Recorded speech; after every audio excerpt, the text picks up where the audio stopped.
Hello, আসসালামু আলাইকুম everyone. আজকে দেখাবো চেপা শুটকি ভর্তার রেসিপি। কিভাবে বাসায় পারফেক্টভাবে চেপা শুটকি ভর্তা তৈরি করবেন সেটা আজকে এই ভিডিওতে দেখতে পাবেন।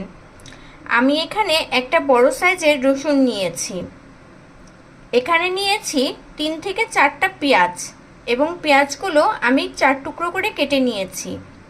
আর নিয়েছি কাঁচামরিচ। কাঁচামরিচটা আপনাদের স্বাদ অনুযায়ী দিতে হবে।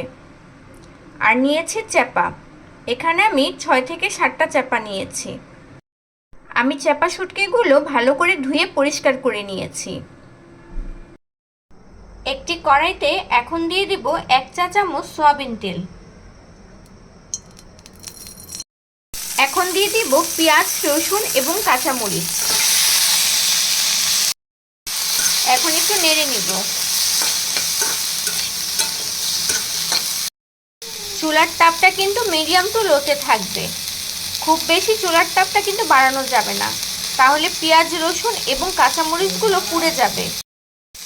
এগুলো টেলে নেওয়া হয়ে গেছে। এখন দিয়ে দিব চেপা শুটকি।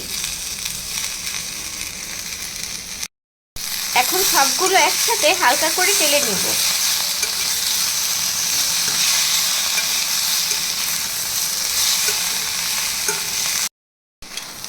দেখুন হালকা করে ভেজে নিয়েছি। এখন নামিয়ে ঠান্ডা করে নেব।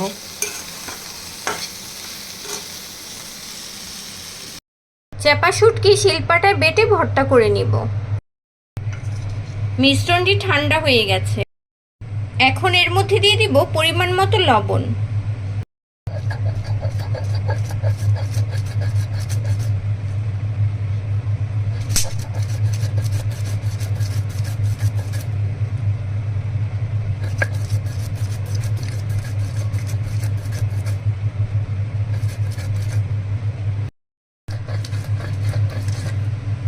এই ভর্তাটা কিন্তু বেশি মিহি করা যাবে না। এই ভর্তাটা আমি একবারই বেটে নেব। বাটা হয়ে গেছে। আর ভর্তাটা কিন্তু আমি একবারই বেটেছি। রেডি হয়ে গেল আজকের রেসিপি চেপা শুটকি ভর্তা। আপনাদের যদি আমার এই ভিডিওটা ভালো লেগে থাকে, আমার ভিডিওতে একটা লাইক এবং শেয়ার করে দিবেন। আমার চ্যানেলে যদি নতুন হয়ে থাকেন, আমার চ্যানেলটি সাবস্ক্রাইব করে আমার পাশে থাকবেন।